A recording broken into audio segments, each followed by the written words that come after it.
This is Lenovo ThinkPad.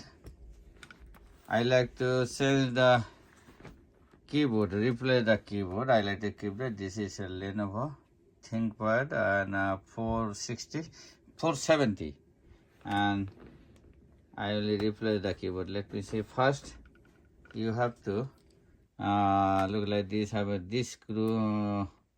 Take it out. This one. This two is main. This one and this one main. Take it out.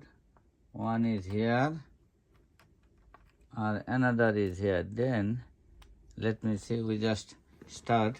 Remove the battery first.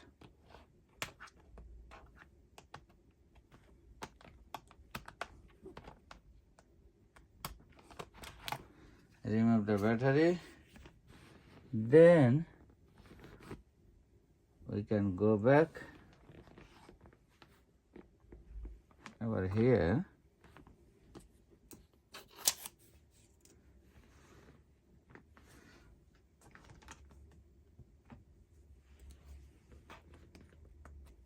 You see over here, this one, this is slowly. Then this is off. This is now. Now you have look like that.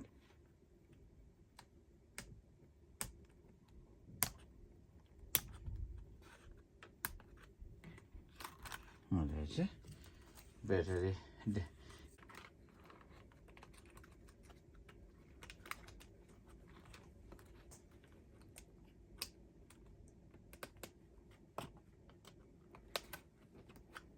Then replace over here. Now this side pulls down, then